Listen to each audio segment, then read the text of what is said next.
Good morning, good afternoon, and good evening, wherever you're tuning in. Welcome to Grace Connect Talk, episode 9. I am so excited today. Having one of the powerful, leaders I know, Manda Chufularo. So before we dive into it, I just want to say welcome to you, Manda, and thank you very much for accepting the invite. No, So thank you, Shumi, and thank you for the work that you're doing, and this platform that you kicked off for these conversations. Amen. So before we start, I would like you, wherever you're watching, even if you watch it later, please forward it to somebody, text somebody, let them know that you know this talk has impacted you and changed you, and um, whatever you do. But please do not stick and just not share it. Just leave it on to you. Just share it with somebody. All right. So, yes, today the topic we're talking about is leadership. And we did say value-based leadership, but that will be evolved later on. Why value-based leadership? My name is Shumi. Some will know me as Pastor Shumi as well. Yeah. So you would like to know who is Manda? Oh my goodness, I've got a very long biography. This guy, he's doing things. So let you know about Manda.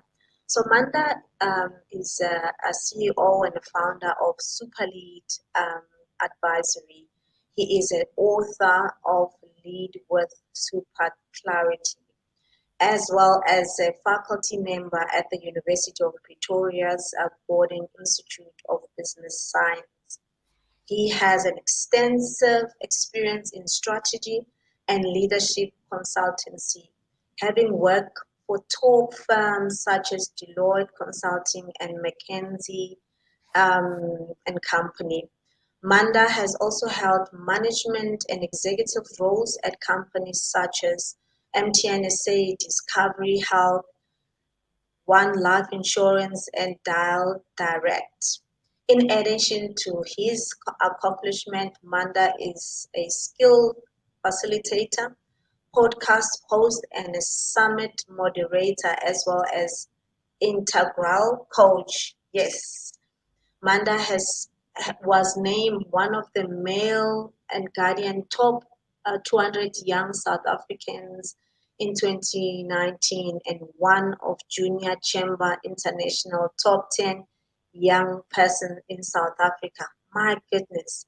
He recently completed and submitted his final PhD, wow, dissertation at a University of Johannesburg, and also completed a general management program at Harvard Business School. My word, Manda, when Hello, did you Shumi. do all of this? When did you do all of this? I'm an idiot. I mean, to a large extent, I love studying. I love reading, and so some of these are sort of fruits, if it were, of studying and reading, and it's not the path for everyone, right? So some of us just enjoy um, kind of just reading as much as we can, and in the process, you kind of register with one of these universities. Okay, that's quite cool. That's quite cool. Thank you very much for sharing that about yourself. So let's dive into it.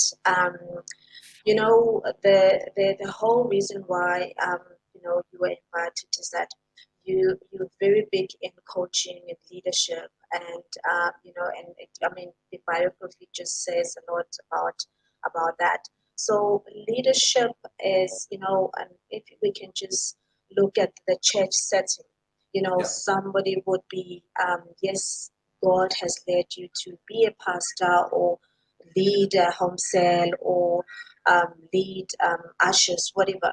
But there's this element that people management, there's a leadership skill part of it that most of the time is neglected. So if we can just first of all, what is leadership and what is a skill, linked to it? Yeah. No, lovely. And so I'm really grateful that we're having this conversation. To a large extent, if you think of the church setup, there are elements that tend to take higher priority, and rightfully so. The sort of spiritual aspects of things, and the praying and the preaching and the worship, all of those things are key, and they should remain key, and they should remain priority. However, we do kind of find that over time, you find that the ministries are not able to reach their fullest potential, sort of being tripped up by some of the leadership kind of issues. I grew up in a church where like prayer and the sort of the hardcore spiritual hardware, if it were, was like incredibly high. And back in the villages, when they kind of call a fasting prayer for like 7 days, they mean that, right? And people will go all these days, maybe just drinking a glass of water here and there, and the spiritual aspects absolutely robust. And in my case, even from a very young age, you grew up witnessing a church split so many times. And think about that. This is the body of Christ, super spiritual community.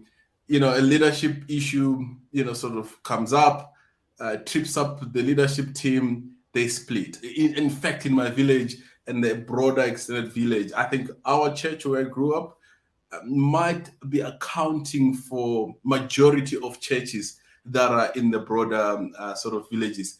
They grow, and leadership challenges, okay, and then they split up. And in the process, yes, there's probably another church that gets planted, but souls get destroyed. People get disillusioned about God, and there's just so many issues.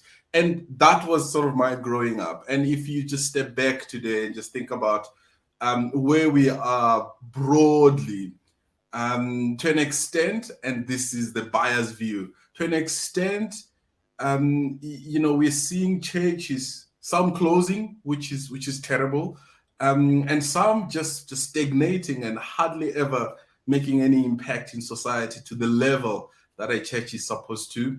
And and yes, these are like incredibly powerful spiritual people, and with the potential to do a lot in our communities. But I think spiritual leadership challenges sort of get in the way, and unfortunately, these undermine some of our potential. And and I must be honest. I look at a lot of things from a leadership kind of lenses. So I am biased to that effect, but I've just seen one too many times the the sort of disregard of sort of the more sort of leadership, management, stewardship aspects kind of completely being ignored, and over time they tend to trap us up. Wow, that is so true. I mean, we have seen some of the challenges that comes, and you realize that, and I might be ahead of myself now, but having to say that yes, there is a spiritual element of it. To say, um, should you have leadership issues, how do you tackle that if somehow you have not been empowered? Yes, you are going to pray about it, Yeah, and seek the word of God. That is key.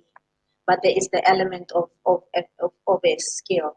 How do yeah, one acquire that though, to ensure, and what kind of skill is required though, to ensure absolutely. that you don't get into that, struggle, whereby there's a split, or there's issues that were ignored, or maybe afraid, because you will offend people, but there is this big elephant that is affecting the entire congregation, or even the person themselves. Yeah. Yeah. No, I mean, those are a lot of questions, and we will peel through a few of Yeah, these things. yeah, So to a large extent, in this conversation, we'll stay away from the textbook and the more boring side of sort of the definitions. But to a large extent, leadership is influence. And, we all in this space, we kind of believe that everyone has influence. And as sort of a church leadership, our influence is sort of even gets to be amplified by our position and what we get to sort of steward.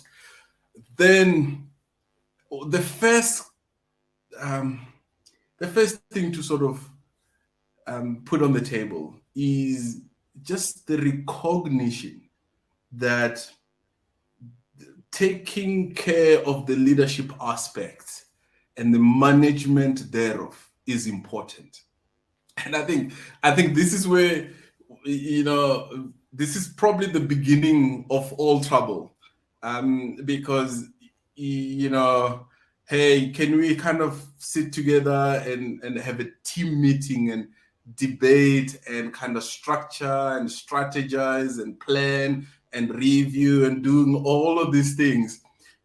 You find these sort of church leaders kind of just shunning a lot of that, to sort of say, hey, let's pray about it. And when a problem comes through, instead of saying, right, let's understand, let's do a root cause analysis here. Let's figure out how we prioritize these issues. How can we approach this? So those elements that come with the leadership and the management side of things, to a large extent, they just get deprioritize. So the first thought to kind of put on the table is to sort of say, hey, can we start to appreciate that there is a discipline called leadership or management that might just add value to the advancement of the kingdom. In Romans 12, speaks about the many gifts. And my favorite, you will know why this is my favorite piece of scripture. It says, he who has like the gift of leadership, let him lead with all diligence. And that piece is linked with those that prophesy. They must prophesy. Those with the gift of giving, they must give with generosity. And right in that same paragraph, the idea that there are people with the gift of leadership and they must lead with all diligence is right then. So the first thought is first to sort of acknowledge, right, that hey, we do need to attend to these matters. Then the second thing is to kind of realize that we each can grow and develop the leadership muscle. And in a way, we are all in church or elsewhere are leading based on what we have learned, whether we were conscious about how we were learning this or, subconsciously we sort of learned how to lead by one, observing other people, two, reading some ideas and some theory of leadership starts to permeate our minds and how we do things. And over time, whether you acknowledge it or not, as a leader, you have a leadership style, you have leadership impact that might not necessarily be correlated to your leadership intent. So whether you acknowledge yourself as a leader or not, you have leadership impact. And where we fall short is that we have this intention, but it doesn't correlate to the impact that we end up sort of having on people.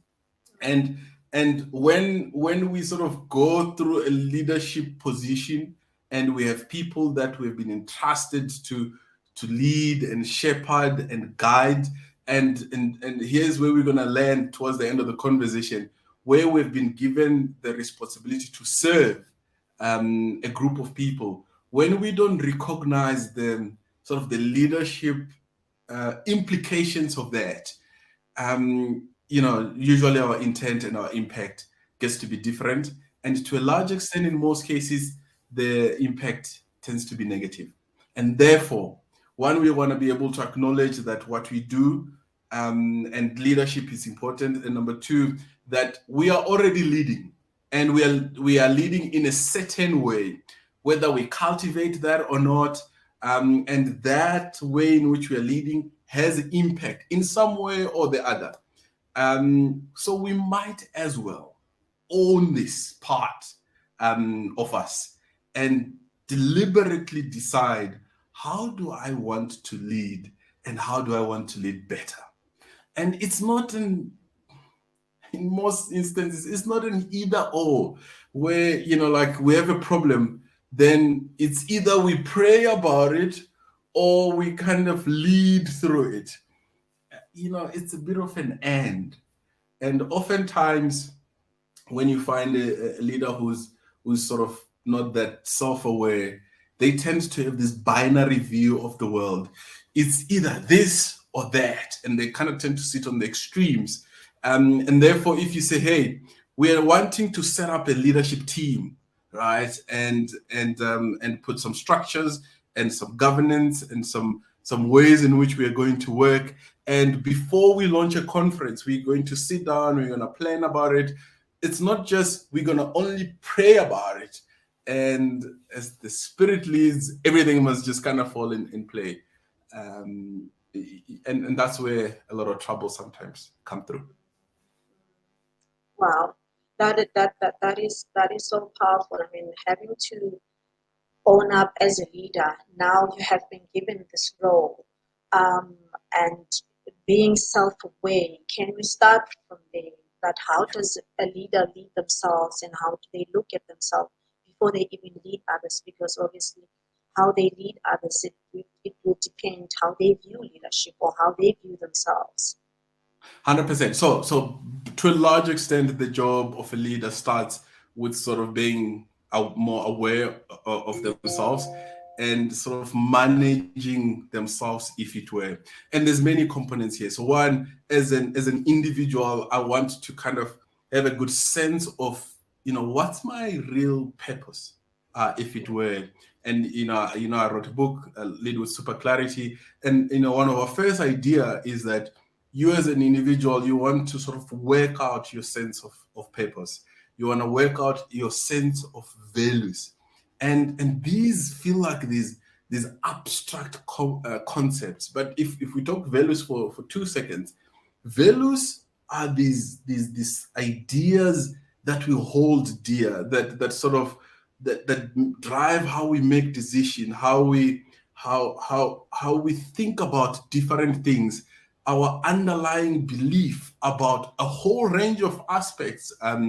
And some are aware of what their values are, and some are not. Whether you're aware or you're not, there are these precepts that drive what you do, how you make decisions, what you think about, all kinds of questions in life, really. So you want to sort of, as a leader, one, kind of get clarity on your purpose, your values. You want to get clarity on what your own strengths and weaknesses are. um, because once you know your strength, you then very quickly realize and appreciate your strength. You then very quickly realize that everyone has got their different strengths, and all of us have got different weaknesses, and therefore we can all come together and bring our strengths to bear, and we kind of become a much more we become more stronger by bringing our strengths together. So unaware leaders, they're charging along, hardly not being guided by any deep sense of purpose and where they want to go. Sometimes being undermined by a lot of distractions on the way. And as a follower, you don't want to follow someone who hasn't got a good sense of direction and why they're doing what they're doing. Two, who has no idea what's driving them. And today it's this, tomorrow is that, and there's a bit of flip-flopping. Three, who doesn't understand their own strengths. Because if I don't appreciate my own strength, I won't appreciate your strengths. I won't see what you bring to the table, because I am also flustered. I have no idea what I bring to the table. But the day that I figure these out, I go, hey, here's my part, and here's Shumi's part. And then we realize the cake is bigger, and I'm not everything, and I can't do everything. And how beautiful is it to work with or for someone who appreciates what you bring to the table. Digressing a little bit, there's a lot of mental issues, I think, in society, more so in general these days. And one of the contributing factors is this idea of this sense of futility, where people do work and yet they don't kind of feel like it's adding value to anything. And to a large extent, leaders influence that. When someone does something for you, and you sort of pause and remind them why it matters, and appreciate the effort, etc., etc., that takes away the futility. So, one of my favorite authors, he was kind of talking about this idea that burnout, even, it's not necessarily the long hours will get you there, but Yeah. a bigger part of burnout is the long hours that seemingly feel futile, that seemingly feel like it's a slog. I'm at this again and again and again and again, and yet to what end? So let me sort of synthesize back and say, there are certain elements that you want to be more aware of and manage as a leader. This is not a full list. One is your purpose, your values, your strength. I will add the fourth one, because this is key.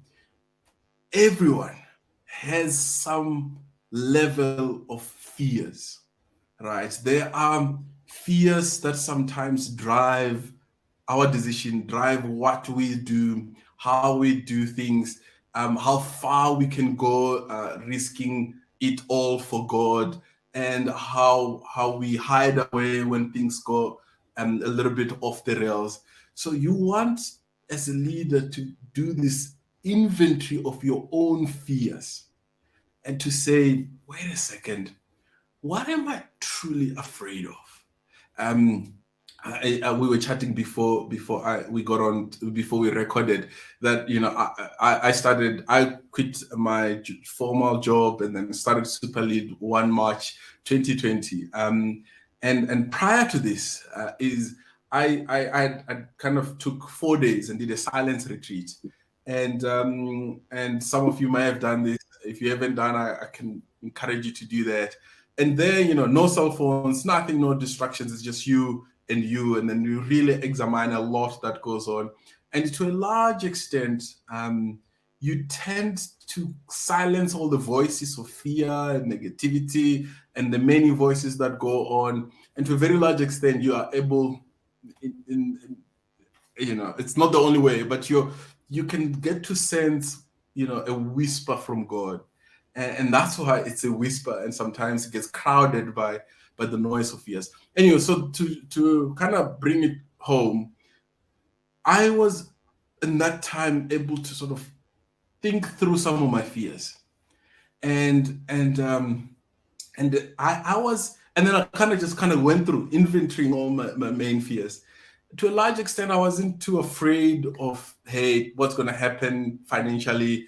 I had some savings, and I think I could navigate a bunch of that. So the normal fears that we'll probably assume when someone is about to quit their job to pursue an entrepreneurial path that's not as clear, those were not the big ones for me. And when I peeled down through the layers, my biggest fear was the fear of failing and looking like a failure, and looking like someone that's not as accomplished. And that came from growing up. I was one of these top students, and when you perform in school at those levels, an identity around you forms, and then you want to sort of protect that over the years, as this person who is academically, or somewhat a performer. And I will have killed the whole all the work we do at Super Lead, because I'm afraid that I might not look like a smart person, because I'm afraid that I might fail, and I might not look like an accomplished person. So many churches, many teams, many organizations are being led by unrecognized fears of their leaders. Sure. Um, and if we were to sort of kind of reflect on this and say, do you really want the organization to be led by God and for him to do the work he wants to do, or do you want your fears to sort of determine how far the impact can be in society? So leaders that haven't examined their fears, who are not sure fully about their purpose, who don't quite appreciate their strength, who haven't worked through their values, will just keep those for, that will be one of the places to start. And practically, you can take, there are many like assessments these days. You can do a strength finder. We offer those kind of things and we debrief your reports. Insights discovery. There's a whole range of assessments. Many are free online, and you can read up through the reports. There are sort of value assessment things that you can do to kind of give you a sense of where you're at. And some of it requires one to just sort of slow down, create space to examine what's going on, what's the operating system in the last month or so. And as you know, right, we all as individuals go through different levels of traumatic experiences. And to some extent, those tend to shape us and shape how we make decisions as it relates to people and etc. etc. And you don't want those experiences to be the driving force of the whole church, of the whole choir, or of the whole ushering team. Wow, sure. So that means if the leader has gone through such traumatic or the whatever that the fear that's leading them, now they have found out, well, let's say they took a time out, 5-day retreat or whatever. They found all these skeletons that are hiding, and probably, obviously, the Holy Spirit might have brought them to Yeah, their attention because they've shut all the noises now. It's between them and God, right? yeah. How do they go about now? Because there is a reputation that's at stake. Now I Yeah, need to go get equipped or deal with this thing before I even yeah, lead people. How do yeah, they go about doing that? yeah. Lovely, great question. So as I said, the first stage is this awareness piece, and we often say awareness, self-awareness, must lead to better self-regulation, right? So once you're aware, the awareness on its own, just brings the laundry out, but that's not helpful in its own. The outcome is self-regulation, and here is where uh, as a leader there's some humility that comes in, and this is to sort of say everyone who leads, right, you want to have sort of a team, a personal team of support. Some people call it a personal board of directors, but that just sounds too hectic. But as Shumi, there must be, at the very least, one or two mentors as part of people in your corner, and these are completely probably are not even in the church. There potentially must be a coach. If it were, there must be potentially a therapist that one is able to engage with on a regular basis. There must be like one of those good friends, and a few folks. I'll tell you something about the good friend. I learned this recently, that a good friend is a useless friend, right? Like, those people you call not because you want something from them. You're like, it's someone that you just spend your time with, and there's no value created. And the speaker, and actually the author of a great book, on happiness was talking about this idea that many of us have got useful friends, transactional friends, where we get on the call to discuss something and fix something and do something, and that's great. But we need space for that sort of useless friend if it were Yes. someone that Spontaneous, that you can make jokes about things and just not worry about whatever.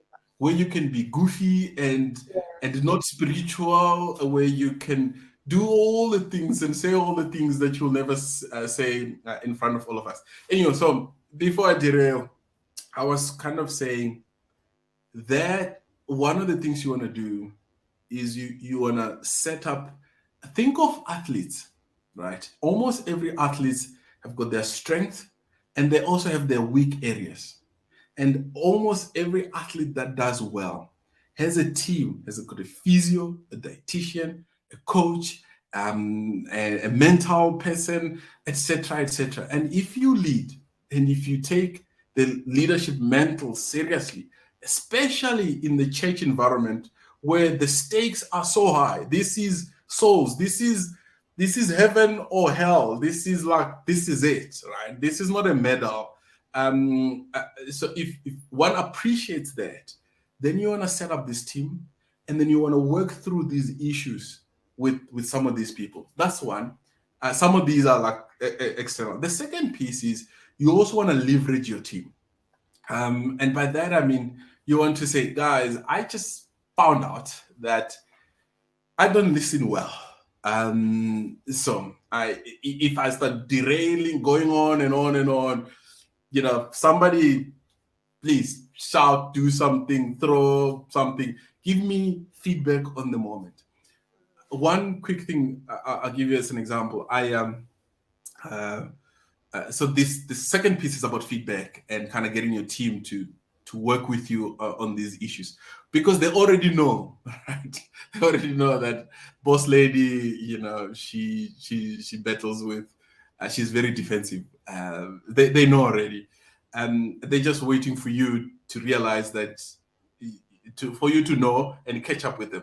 Anyway, so I went to my senior leadership team when I was leading this in this environment, in one environment, and then I said, guys, hey, just give me some strengths, some weaknesses, etc. Did a small little thing, and then they all filled this thing on a piece of paper, and then got someone to collect it, and then I read through all of that stuff, and so I wrote, I collected all the weakness, and they were coherent, and they, Sure. you couldn't argue with the data. Yeah.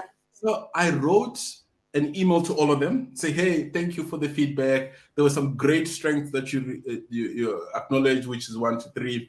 Here are the weaknesses that sort of came out in the conversation. And then I would like for you to help me and call me out and give me feedback, etc., etc. Then I wrote that, I copied my boss, and which was also unthinkable to say, you're gonna, and the idea is they all already know, right? So you might as well bring them to your corner. There are some things maybe that are hard to share here, but there are basic leadership things that are tripping you that the team knows. So you might as well invite them to help you lead them better. So I'll just use two things. One is you get feedback. Two is you reach out to different support team members. If you haven't created one, I'll encourage everyone to create one, because oftentimes they say it's lonely at the top, and it doesn't have to be lonely at the top. You can go with the team, both internal and external, and also it doesn't have to be one person. So as Shumi, you can't kind of come to, let's say I'm one of your team supports. You can't come to me for everything, because I'm also limited in my worldview. There are some people that are great financially, where maybe the issue, they realize that your financial stewardship is tripping the church up, etc. And you find someone like in that corner to sort of support in that regard. So let's use these two for now. Otherwise, we're gonna spend 3 hours. Yeah. Yeah. Okay. No, that's a very good example. I mean, having to just know that where your weaknesses are and having to get the support. And those are the people that will help you when you need a neutral feedback, because they won't be biased of anything. They'll tell you the way the situation is. But the good thing is that there's also they will help you find solutions, help you grow, and that's what it's needed. Because when you look at in the church setting, that we need to be bold enough to go beyond, like what you used to do last year. You need to trust God this year to go another level. But if Yeah. you don't have confidence that God, yes, will help you also acquiring the skills and the support to go forward, Yeah. you always gravitate to the comfort zone, which Yeah. is nothing grows there. Yeah. So And I like those examples. one of the tragedy that I observe around, you find a peer sort of steps into this calling and becomes a pastor, and I've seen this in a number of instances. Then they push out their other normal friends, normal inverted commas, Yes. and then they gravitate either to sort of senior, more experienced pastors and or other peer pastors, right? So what just happened there? You've kind of let go of someone that's things numbers. You've let go of someone that's just excited about personal health. Yeah. So and these, because these people are not speaking church growth and numbers and prayer, etc. It's very tempting, and I've given a few folks feedback on this, where you're like, why you don't have to throw all your non-pastoral friends out, because you're gonna need them. Some of them, they pray for 5 minutes before the day starts, and they might not pray as long as you do, but you still need all of us because we each bring different elements. So I think sometimes the role of being a pastor, people sometimes tend to feel like, yeah, they can only account to another woman of God or man of God. Yeah. Yeah. Okay. I want us to more gravitate to, and thank you for that feedback. This is an individual. They have a leadership role in the church setting or organization, corporate, but also they have a family. Yeah, Um, how is that now the leadership part of it? Because that is also very important. And I want us to, yeah, let's stop there. Having to have you have these roles. You lead a church or an organization, but also you have a family. yeah, And most of the time, these roles they do have a spillover. It's either yeah, you're good at something and maybe the other one you will lack yeah, somewhat. How does yeah, one find balance and yeah. still lead? You know, wear those different hats. Yeah, No, 100%. So most of this stem right at this awareness, where you start to figure out your strengths. So um, to a very large extent, in my house, I think my wife leads the house better. She's got a much better handle on our family life, a lot better than I do, and my strengths lie elsewhere, right? My strengths, I might want to still carry this CEO hat to the house. If I do, I will let the house down. yeah, Um, so therefore, to a large extent, no real what you call this, no real like titles, but you want to acknowledge that someone is a better gifted in leading in a certain sphere than me. In the same instance, I'm well gifted to leading in this corporate sphere, maybe less so in leading in the sort of, I don't know, church environment. Then when I go there, I'm not trying to be a CEO of the church, right? Then I save, then I take another saving role, if it were. So once you acknowledge where your probably biggest contribution lie and where your strengths are, you are also easily able to give up titles. And if you do leadership well, you will want to run away from a leadership role because leading is hard. Um, Yes. Patrick Lencioni talks about two types of leaders. There's reward-centered leaders and responsibility-centered leaders. Reward-centered leaders, they do it for the glory, for the money, for the titles and stuff, and they kind of they don't usually do the hard stuff that comes with leadership. There's a responsibility-driven leaders who serve people, who follow up, who call, who are truly servants of their teams and their clients and their constituents. You don't want like 9 of those roles as one person, right? So I'm more than happy to follow in other instances. I'm not best suited to lead the soccer team, right? It's just a certain WhatsApp group that's discussing political something. I'll follow, but I will lead in this space Yeah. where I'm gifted and qualified to do that. So I think that will be that one note to sort of say that we all carry different roles at different places. It will be ideal to figure out where do you have the biggest leadership contribution, and you do that. And everyone else at home or somewhere else, they know that he's not doing well or she's not doing well. Yes, she wants to carry through that, but she's not. And I think, thank you for that. What comes out as you were talking is that sometimes you might have so much on your hands to do, trying to juggle a lot of things. Yes. And usually, most of the time, you drop all of them versus having to just look at where your strengths are. And some of them you have to delegate or maybe just give up, like you're saying. You, you tell me what I need to do, but you drive this one. For example, in with your wife managing the house better than you. Yeah. And I think in life as a whole, you need to just let go of some of the things and just Yeah. continue doing Yeah. what where you are good at. And sometimes it might mean you have to acquire skills. Yes, yes. And you must, I think the must is a big word, but you must like literally give up the control.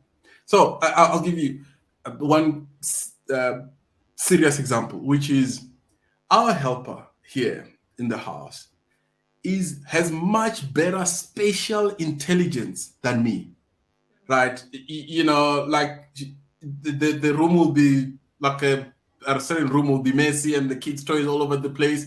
If I try to reorganize that, and if she does it, it's a completely different outcome.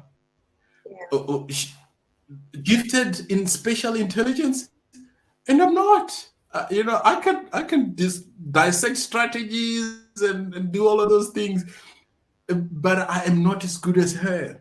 And once you acknowledge that, you realize that you actually have a very thin lane, if it were, to sort of run in, and therefore pour most of your effort there. Some pastors, they're great at sort of praying for people and one-on-ones and in the word. They probably want to empower other people who are administratively gifted to sort of take care of a whole range of stuff. They wake up, they pray for 5-6 hours a day, and give the other managerial decision making to other folks that are easily and better gifted to do. So this stuff is a teamwork, and I know when someone is called, they sometimes feel like the calling is just them alone.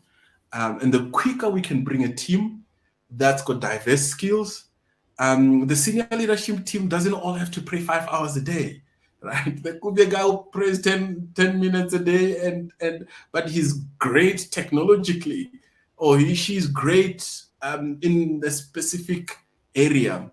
And as a leader, you want to appreciate all of these people and give them the space to shine and do their best work. And that's how we lead. Wow. No, thank you for that. I'm thinking about the future generation. Um, Yeah, Now, what do you think we should do, or our role is, in to empower so that we don't get to find, or they don't get to find themselves where we are at, so, that having to empower the youth, so that they yeah, see themselves differently, they lead differently, but also that they are not intimidated, because at this moment, social media is the one that leads the young people, yeah. and having to um, see a celebrity, and that's how they get led by somebody they don't know. So I'm talking about in the church setting, I'm talking about corporately, but I'm talking as families as well. How do we Yeah. really change the way things are to empower the upcoming generation? Lovely.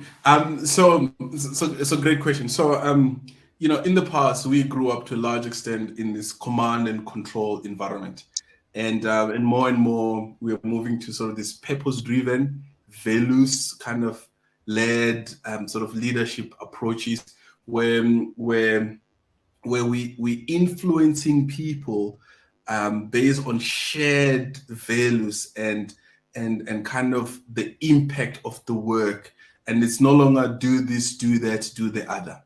So now, how did most of people now learn command and control? To a large extent by seeing the leaders then do command and control. So one of the first things, which doesn't sound any more sophisticated than this, it's role modeling. So there's a body of work on change management, and in different aspects to it, and the summary is that people are largely going to change towards the new behavior, mostly influenced by role modeling, by seeing their peers and their leaders role model the behavior they want, the new behavior, if it were.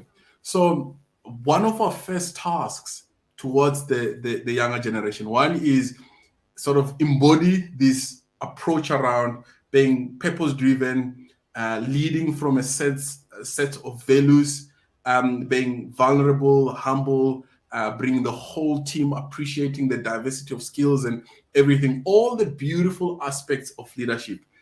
When we embody those and we role model those, we are like almost halfway through in influencing them.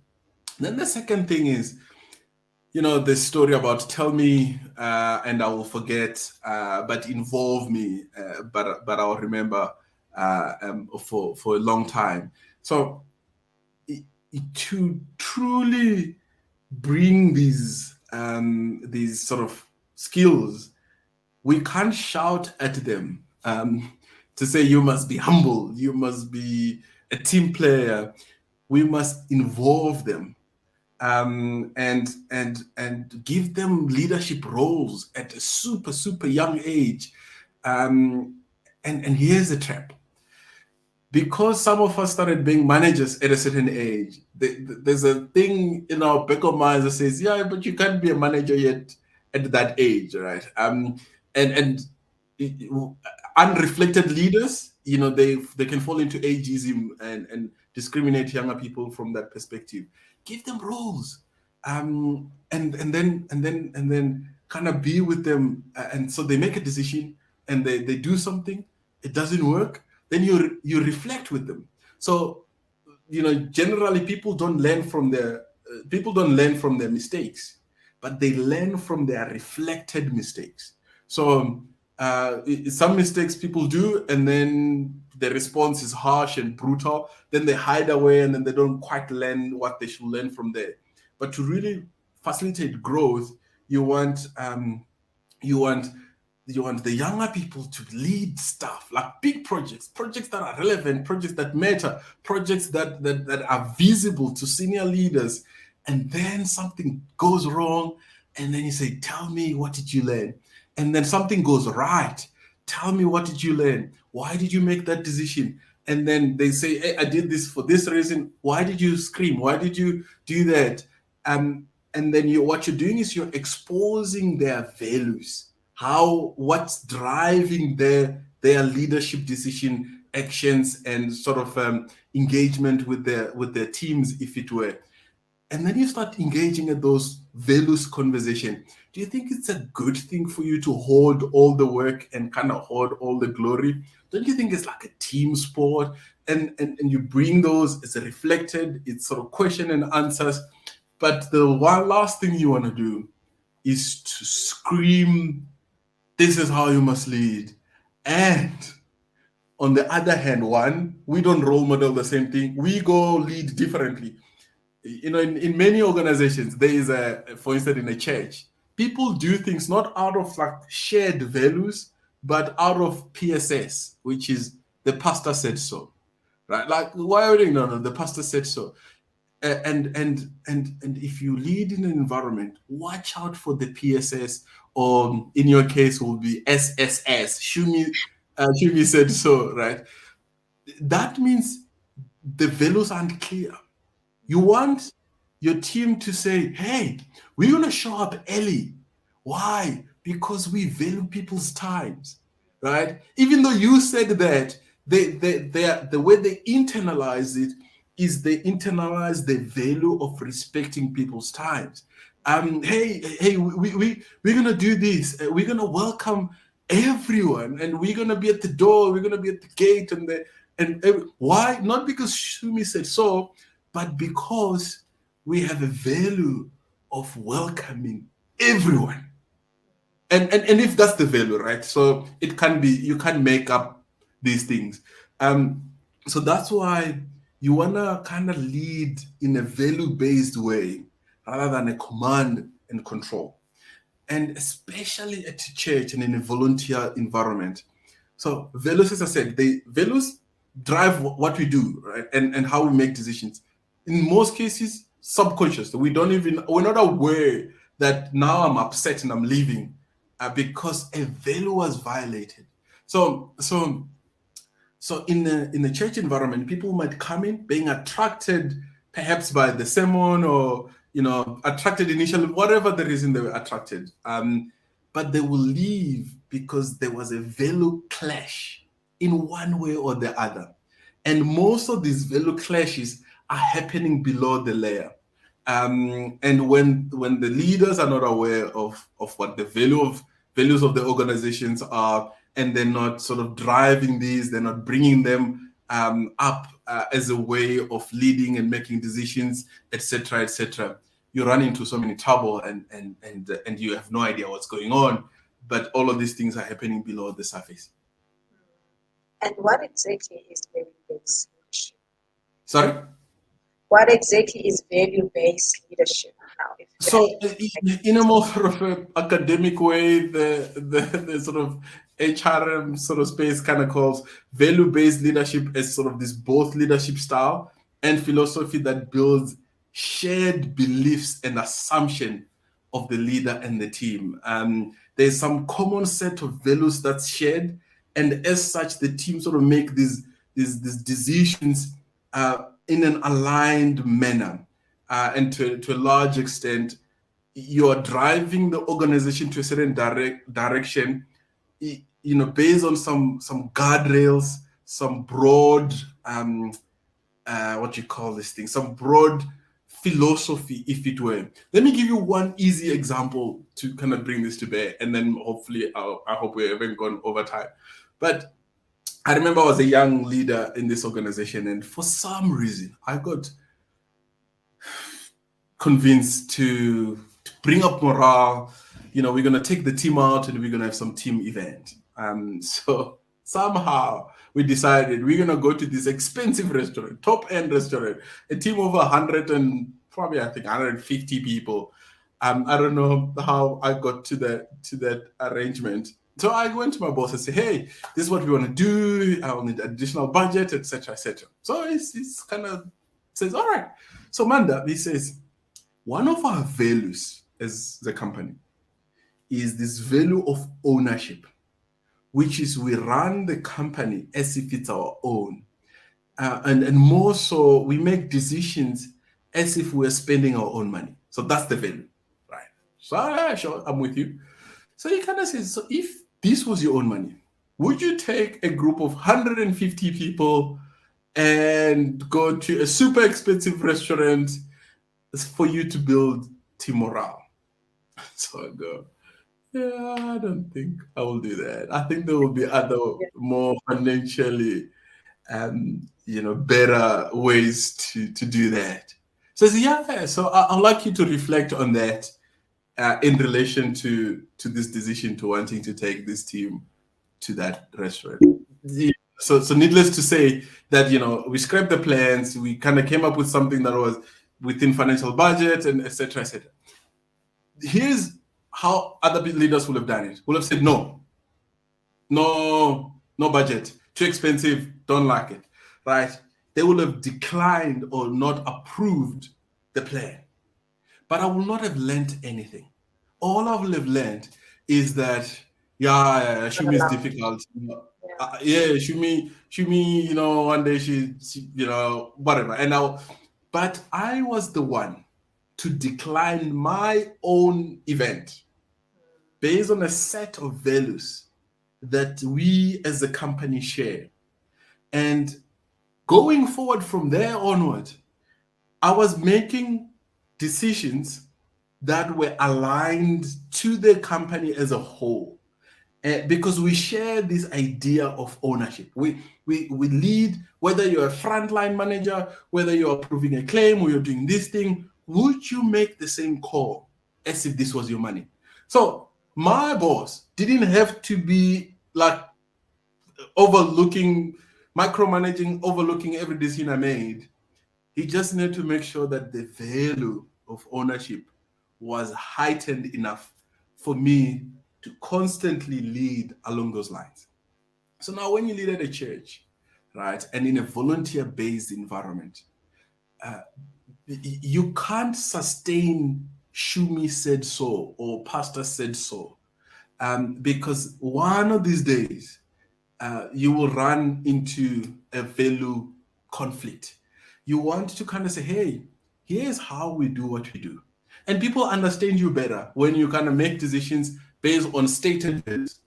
Every leader has to make decisions that some people won't like, but people will continue to follow you if they know how you got to the decision and if they share the underlying value that you applied to get to the decision.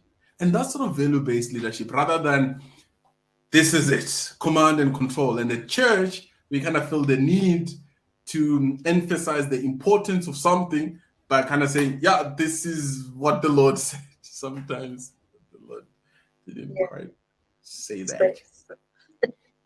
Okay. No, thank you for that, the honesty and the realness of this conversation. I really appreciate it. So yeah, before we go to the end and talking about the book, if now have to wrap up now, summarize executive summary, which you've done so many of those.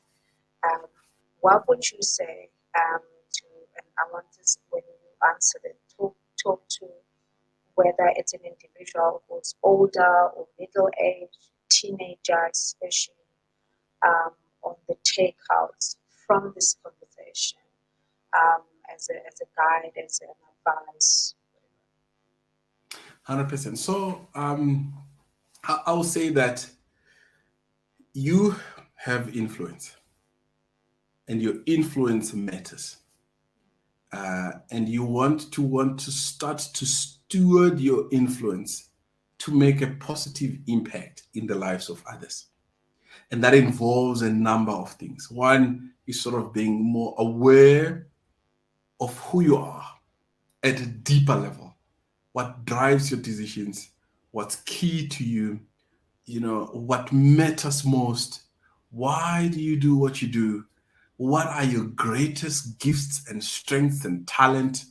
And what are some of your fears that might be operating below the current, that perhaps might be leading you to make decisions and lead others and influence others wherever you are in one way or the other? The more you can be more aware, the better you can self-regulate. And the better you self-regulate, the better you reduce the delta, the gap, the chasm between your intent and your impact.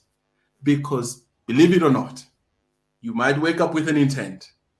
There is always an impact, and the two might not be anywhere close to each other. So to get the two closer, you want to sort of study this, what's going on below the surface. You want to kind of bring up the values that drive your decision making. And that's on an individual level. And if you lead a team, you want to do this work that might seemingly not feel profitable in the moment, to work out the values of this team, how we make decisions, how we get to where we get to, and let the team be led by those guardrails rather than by your own personal energy. Because you can't be everywhere. You won't be, as a leader or a pastor, you won't be at the gate when you are preaching. You won't be at the intercession room when you are preparing for the sermon. You won't be in the marketplace. But the values that are in place will be everywhere where the people that you're entrusted to lead are. So you want to kind of work these out. You want to kind of help the team inculcate these values. And in that way, perhaps we might just be true servant leaders. And if you can add into that such a powerful wrap up in a more teenager kind of a guide.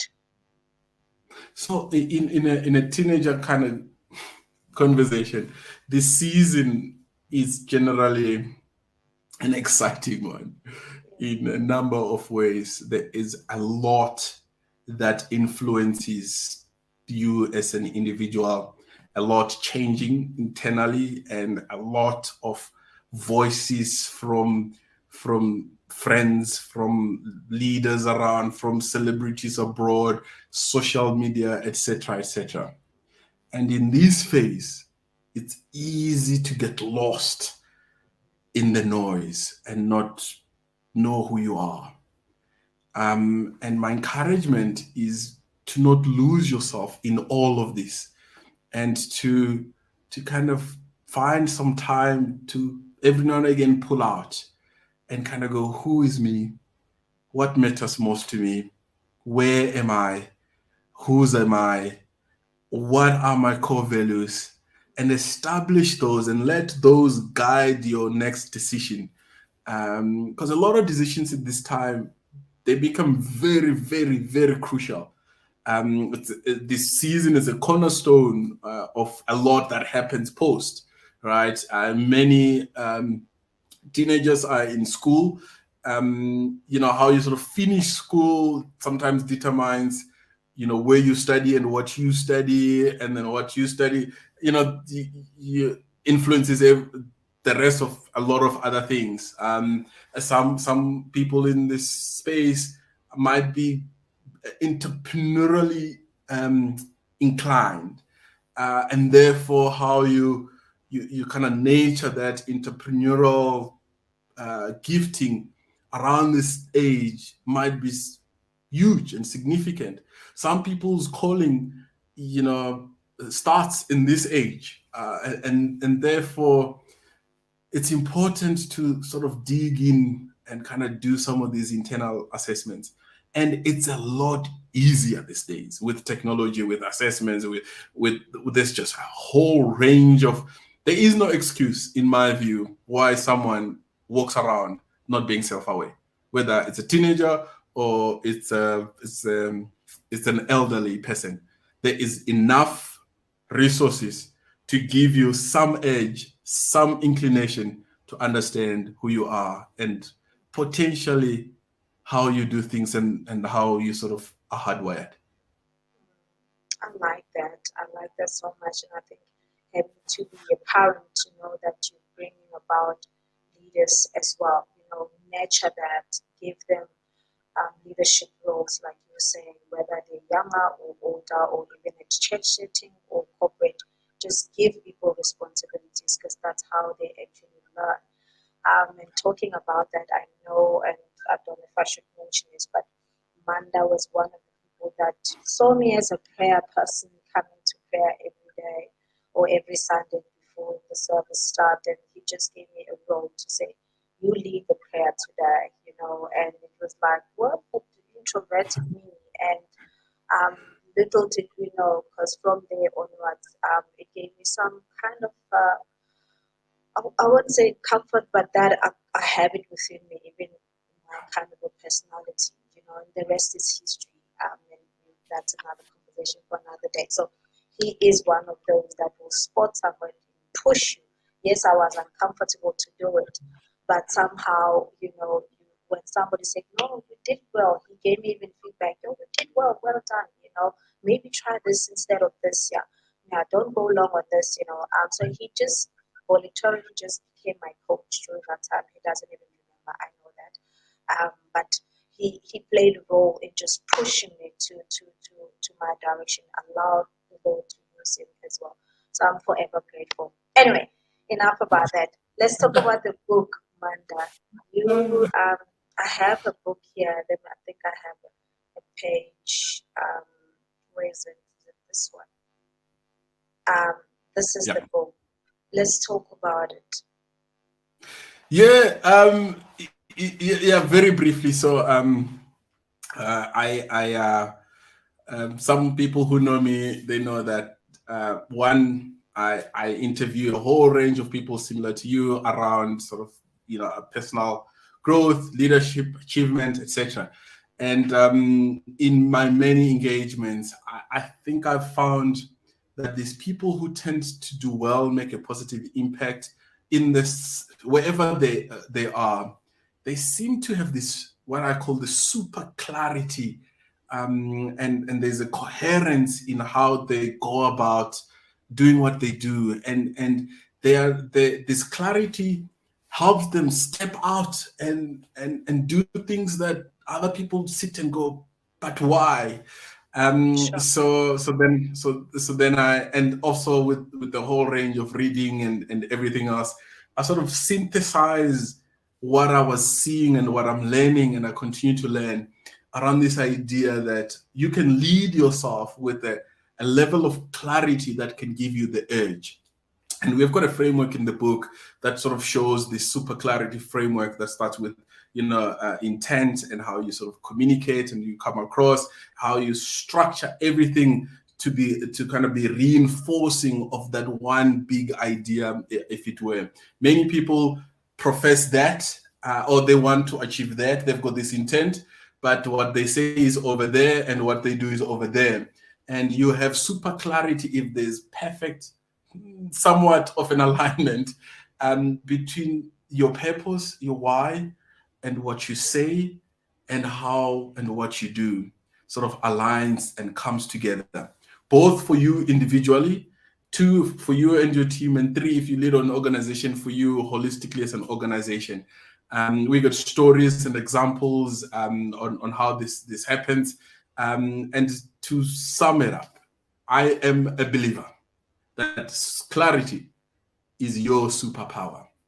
And if you can just get a sense of clarity about what you are called to do, um, and how you could go about doing that with the team and others, and build the right reinforcing mechanisms around you to support you when that calling feels like it's no longer exciting, there's a good chance that we might make a purposeful impact.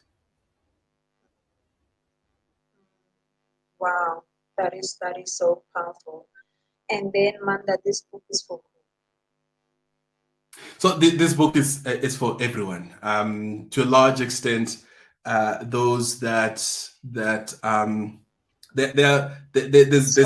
there, there's places, right? There are people who are in the journey of exploring. They're asking the big questions. Why am I here? Right? And we put a framework together for you to work out what your purpose is, right? And we literally put a formula that you can follow word for word, and then you can come out with your own purpose statement if you follow through this. So there are people who are sort of seeking and sort of wondering, why am I here? And there's a lot of that self piece that we spoke about. How do you sort of work out your values? There's different types of values, and we kind of lay this practically for you to do that. And this book is for leaders who have a responsibility, one, to lead themselves, two, to lead the teams. How do you create an environment where your team thrives, right? How do you bring the fire and then the function of the team and the passion, and how do you structure the team such that it's a winning team? And holistically, if you lead, if you're an entrepreneur or you lead at a CEO corporate level of an organization, how do you sort of structure these cascade meaning, less so tasks, and a lot of the things that we spoke about earlier. So different people can pull different things, and it's one of those books that you can pull at different times, where it might work for you to work out your personal things, and then you wake up and you say, wait, I just got promoted. What do I do with this team? I was an individual contributor.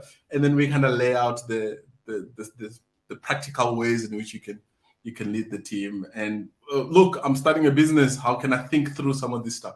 Most entrepreneurs, they get excited about this idea or that other idea without sort of this clarity and the centeredness. They kind of waste a lot of energy and founders' money and their own money.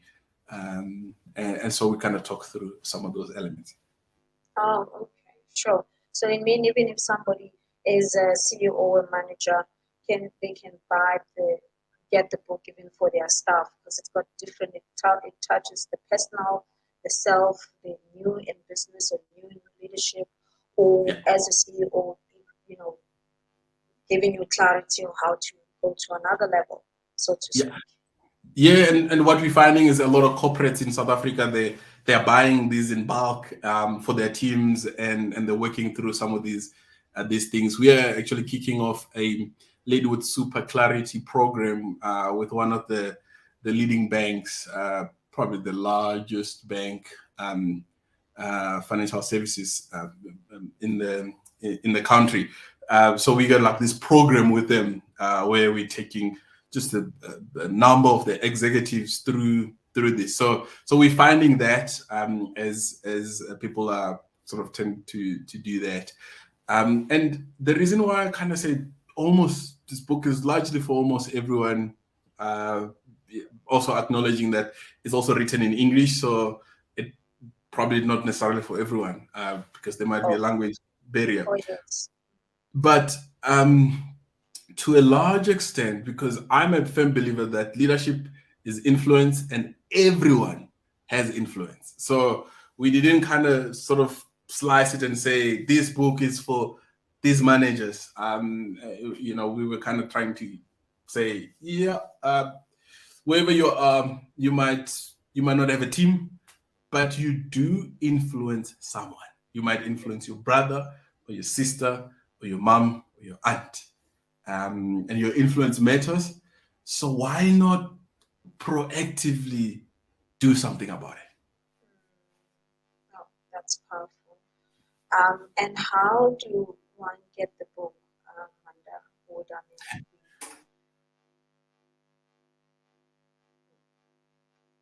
hello? So, quite a way that at times there's load shedding, and I think that's what just happened now with Manda.